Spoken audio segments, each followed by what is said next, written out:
Hello, welcome, good evening. You're watching Beyond the Headline. I'm Shreya Upadhyaya. Tonight on the show, we're talking about the India-US 2+2 ministerial dialogue. The fifth India-US 2+2 ministerial dialogue concluded in Delhi today, and the two sides reaffirmed their commitment to collaborative efforts in economic resilience and expanding inclusive economic opportunities. The Ministers of Defense and External Affairs, as well as the Secretaries of State and Defense from the United States, engaged in an assessment of bilateral relations during the India-US 2+2 dialogue. As we all know, India and US are key members of the Quad, which is scheduled to meet at a leaders level early next year in India. Similarly, we are also engaged in other plurilateral frameworks which reflect our strategic convergences. Together, we've been taking very concrete steps to deliver on the vision that our two leaders put forward. We are promoting a free and open, prosperous, secure, and resilient Indo-Pacific, including by strengthening our partnership through the Quad with Japan and Australia. We're bolstering our partnership in international peace and security, and specifically working to promote the world's rules-based order and uphold the principles at the heart of the United Nations Charter. All right, just to give you an overview of the relationship between the two countries, the trade between India and United States is over 200 billion between the two countries, and defense cooperation between the two nations includes joint military exercises such as Yuddhabhyas. Take a look at what Secretary of Defense Lloyd said today.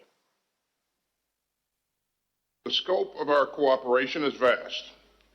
As our ambassador is fond of saying, it stretches from the seabed to space. And of course, the strength of our partnership is rooted in the people-to-people ties that are the heart of our long-standing friendship. Now, the two countries are also working together in the fields of semiconductors, biotechnology, clean energy, as well as space. United States has a diaspora, remember, of about 4.4 million. And from here, about 270,000 Indian students currently study there.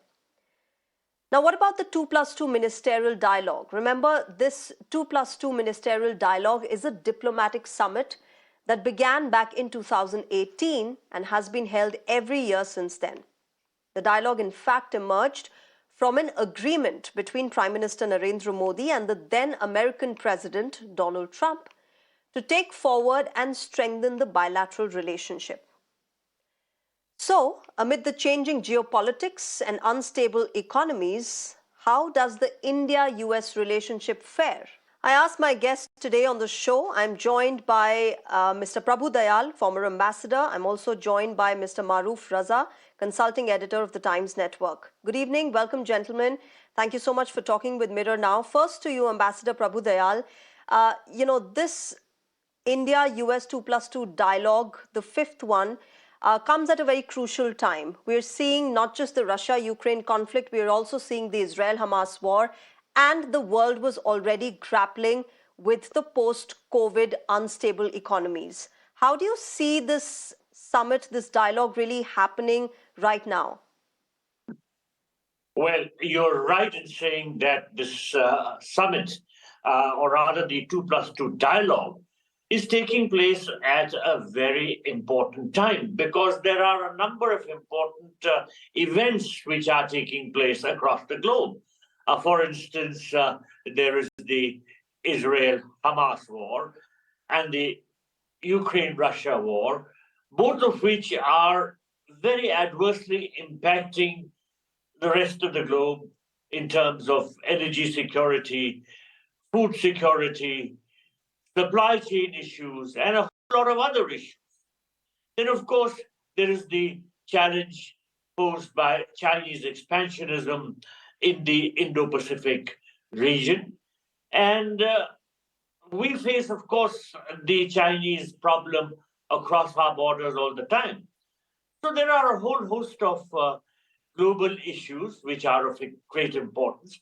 But very significantly, the India-US comprehensive global strategic partnership is being strengthened from the course of when it started to where it now exists.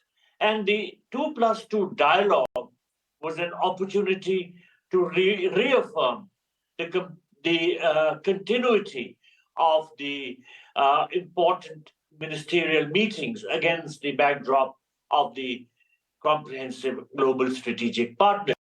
So, in a sense, the ministers had an opportunity to take forward the futuristic roadmap for the India-US partnership, as it was envisioned by Prime Minister Narendra Modi and US President Joe Biden in their discussions in June and September this year. So, very significantly, a number of important multiple partnerships in areas ranging from trade, investment, technology, supply chain resilience. Yeah. All these were discussed in the India-US 2+2 dialogue. So I think all said and done, the outcome of the meeting was very satisfactory from our point of view. Yeah. Maruf Raza, have we been able to take that futuristic path, that direction that we need to take when it comes to countering the Chinese aggression, to countering the Chinese threat, in the context of the India-America relationship?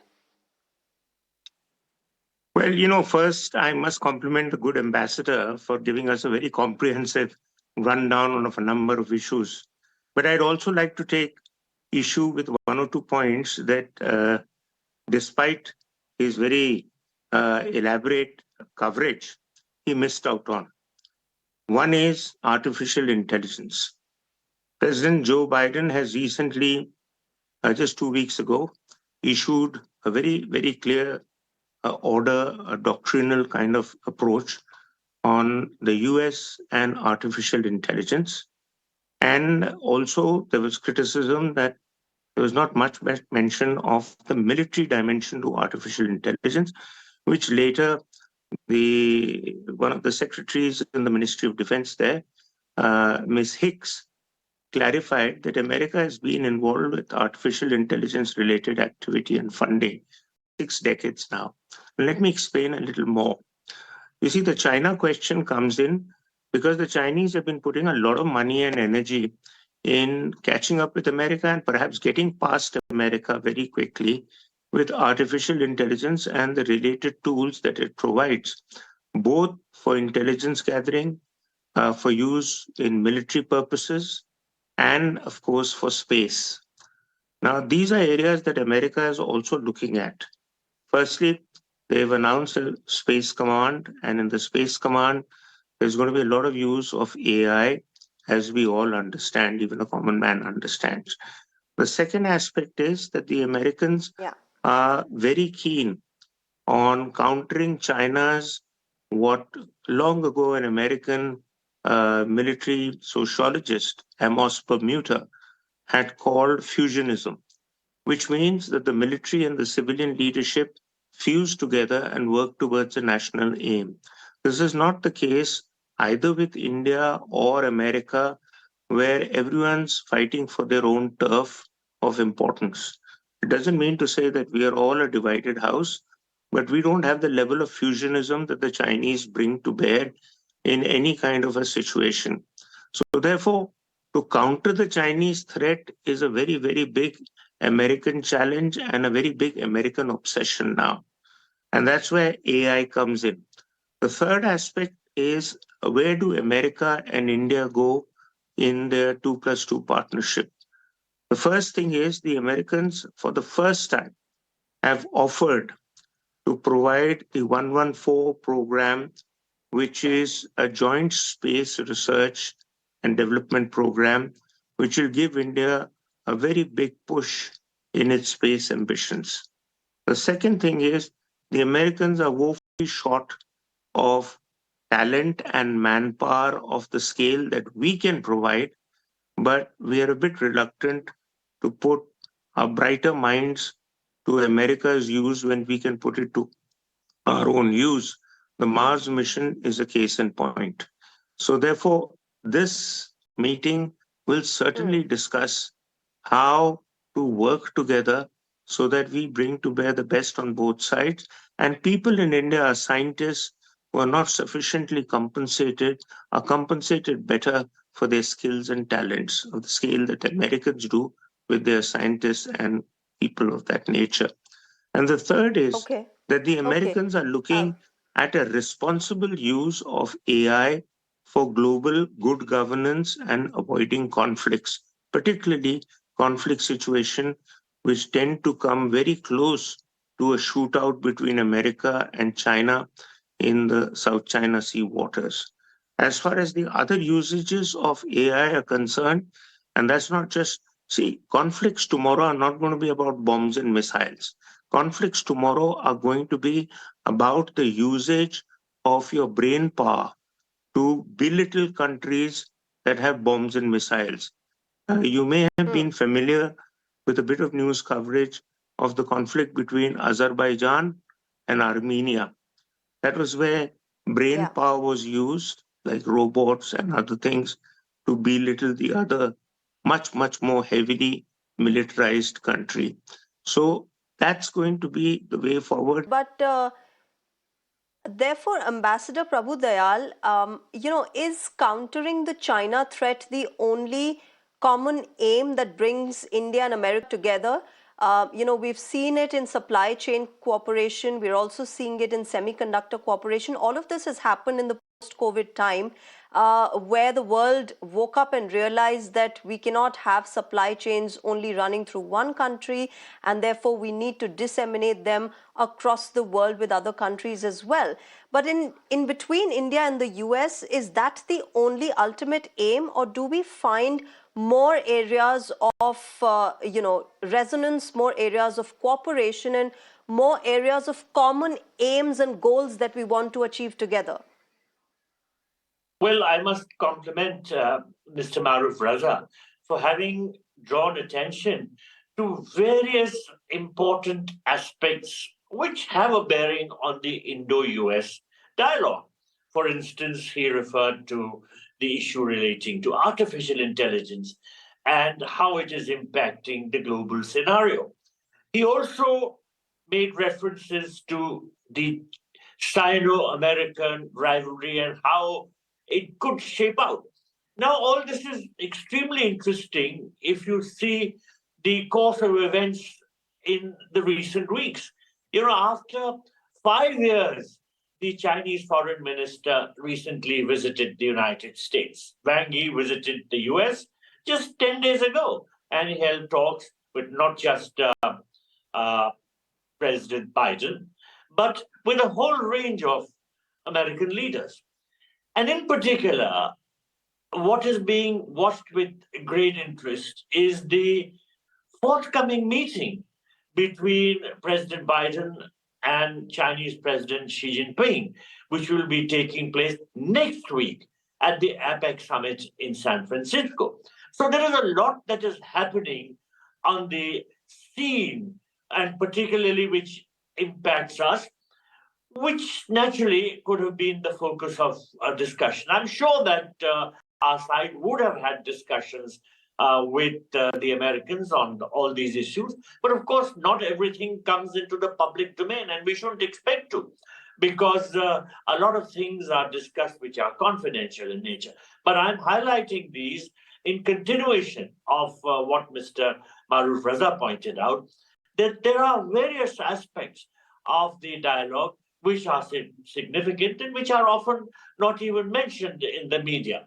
Now, I'm sure that our negotiations are not just covering defense technology transfer and co-production, but they are also covering important strategic technological collaborations, including hopefully artificial intelligence, because as he pointed out, that is going to be an area of great importance. But it also must be noted that we have to put in our efforts also. Ultimately, the buck ends with us. We can have great equations with the United States and with a whole range of other countries, but the challenges ultimately have to be faced by us. And significantly, we are enhancing our capability in this regard. The emphasis of the Prime Minister has been on self-reliance, production at home, strengthening your resource base, strengthening your production base. And this is being done in a whole host of areas. So I am of the opinion that we are cognizant of the need to improve our capacity and our capability in a whole host of areas. But of course, whatever we can get by way of some advantages through our interaction with the United States, certainly that will be something that we will be looking out for. But I must compliment Mr. Raza again for highlighting important areas and for helping to take the discussion into very important uncharted areas, because these are not covered in the media. But I'm glad he highlighted so we could have an exchange. Okay. Maruf Raza, one of the key points, key issues that was raised by India in today's 2+2 dialogue was the Khalistan activities happening in Canada. You know, the pro-Khalistani activities that happen in Canada, India raised the issue. You know, when it comes to such diplomatic standoffs between countries, how is a third party like America going to help India? That's a good question. The point at issue is that I personally believe that the Khalistan issue is a sideshow, because the Khalistani leadership in the form of Niger and his fellow travelers is basically about trying to get themselves to get a role to play when they've gone there, settled down in Canada, made their money, and now they want another bigger purpose in life. But I don't think they stand a hope in hell of being able to achieve anything in India, even as close as the late Mr. Niger's role model, the late Bindranwala, had provided to the Sikhs at that point of time. The situation was different. Pakistan was keen to support the Sikh cause, to create trouble in Punjab so that in turn we get diverted from our ability to hold on to Kashmir properly. And at the same time, today, the Sikh cause, Niger had tried his bit, but barring aside a few gurdwaras where he made some speeches, the first police posse that landed up and fired 2 shots in the air, and Niger and his gang ran with their tails between their legs. So don't expect much of a fight from them. And neither are people in Punjab interested. They'd rather prosper and do business and agriculture and whatever else, instead of doing chest thumping and waving that yellow flag of theirs. It really is of no consequence to the Indian state. The Indian state, I think, is not as concerned about it as the media is, which is looking for headlines. That's my view. And the second thing is that as far as in America, Canada, or Britain, Canada are concerned, they've got very deep-seated trade links. They've got diplomatic links, and they're not going to abandon it over a few smaller issues like cutting down of diplomatic staff from embassies and restrictions on visas, etc. This will even out over a period of time. The relationship between the United States and India is of a much, much heavier, heavier quality, which has a lot more at stake for the US itself. Forget India. India, of course, has lots of stake. But the US also knows that in Asia, if there is one country that the US can back on now at this point of time in history, and the US in the past has let us down. But now I think the chances of the US letting us down are much, much lesser, say, compared to 1962. And so therefore, the US needs India as much as we do. In fact, I wrote a piece some years ago that they need us more than we need them. And some people thought, I was being too much of a chest-thumping patriot, but I can give you many reasons. One is they're trying to wean us away from the Russians, not just for strategic reasons, but for the arms market that Russia garners from India. It's not going to be easy. India needs a couple of $100 billion to be able to switch from our arms cartel, which is of Russian origin, to American origin. Second, the US needs India to counter China's footprint in Asia, and especially in Southeast Asia also, where China is a big nightmare for the smaller countries there. Thirdly, the US needs India as a good model for democracy that other countries can follow. And looking at India's example, they will be able to wean themselves away from the tradition of dictatorships and totalitarian systems. Because if democracy can work so well in India, why can't it work in smaller countries? That's a big question a lot of local leaders will have to ask in their own country. And fourthly, it's English language that binds India and the Americans together. So we understand each other. We don't need interpreters sitting between the leaders and giving them their version of what the interpreter understood as what Mr. Austin will tell Rajnath Singh ji, or Mr. Jaishankar will get to hear from Mr. Blinken. So language is a very, very good connector. And finally, and most importantly, India has a talent pool. India is waiting to get strategic talent from capabilities from America. We can build anything on earth. We just need a little time, a little bit of technology, and America is for the first time giving us the kind of technologies that historically they've denied even their closest of allies. So I think we are onto a good thing with the Americans, though don't take me for an apologist for Washington. Unlike many writers and columnists, I have a different stand. When America gets things wrong, like it's supporting Israel with so many weapon systems, when Israel doesn't need any more to destroy Gaza with what they have. They can destroy Gaza 10 times over with what they have. What America needs to do is to put its So lots money of where its common mouth is. areas to cooperate on, but also we've had our differences with the United States earlier. It's only in the past few decades that we have had a healthy, constructive relationship with the United States. Gentlemen, I'll have to wrap this up here. But as they say, the India-US partnership is the defining partnership of the 21st century. We'll have to see how this partnership defines the next few years for the entire world, not just for India and the United States. Ambassador Prabhu Dayal and Maruf Raza, thank you very much for sharing your thoughts on Mirror Now, speaking with us today. Thank you very much. Thank you. This Diwali, as you catch up with your loved ones, stay updated with all the news that matters to you only on Mirror Now.